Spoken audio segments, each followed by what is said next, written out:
kind of lead me down that path and then up to, when you decide to get into real estate.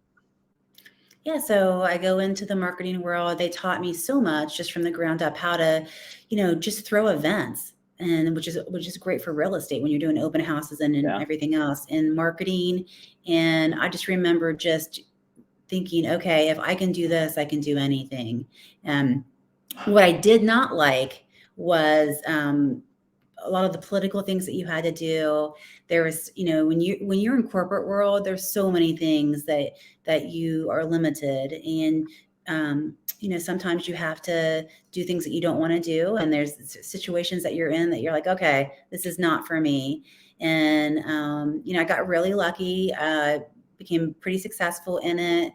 I then had a child and then another one at that point, and my boss was kind enough to let me do a job share, and I brought someone else and trained them underneath me so that I could be with my girls.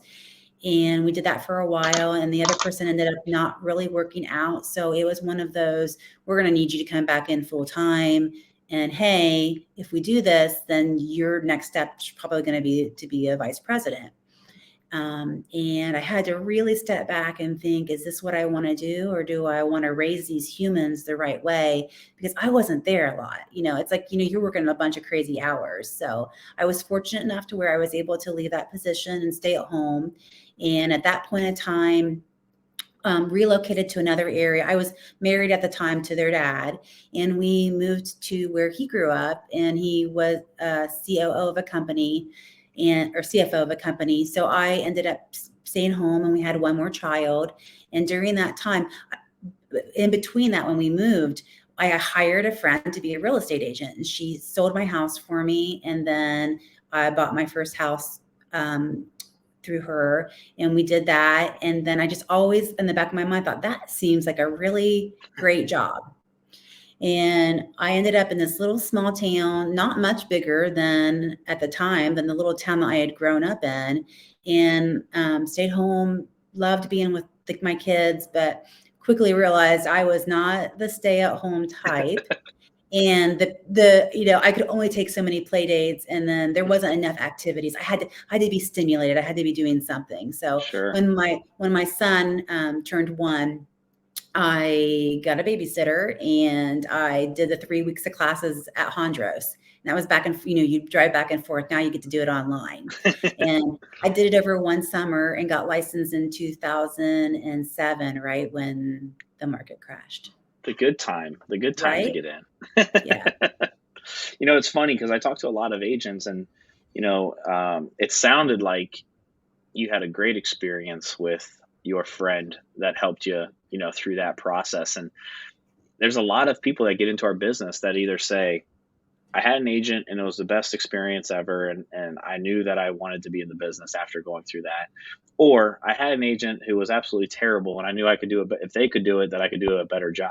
So Well, yeah. So on the opposite side, when I went to sell the house, this friend of mine just didn't end up making it. She's like, you know what? I'm just going to go back into the corporate world. So I hired an older agent down the street to sell my house, and horrible experience. And I thought, yeah, if she can do it, anyone can do this, right?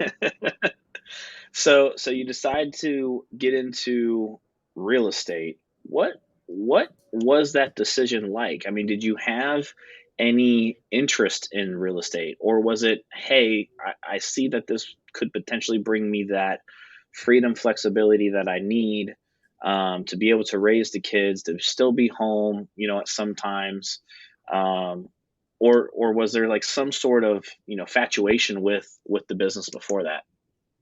I loved real estate. I always have. Big at that point. HGTV was huge, and I was watching that. And I had like some side hustles. I had a little gift basket business that I was putting things together, and that's how I kind of got introduced to that broker at that time. And I quickly realized, you start crunching the numbers, you're like, oh, okay, sell a couple of houses, and this is good money, right? And I knew I didn't want to go back into any type of corporate world full time. I wanted to be the present mom. I wanted to get the kids on and off the bus. I wanted to be able to have dinner with them every night, and I didn't want to miss games. I wanted to be that the mom that was able to go to all the parties and everything else in between. Yeah.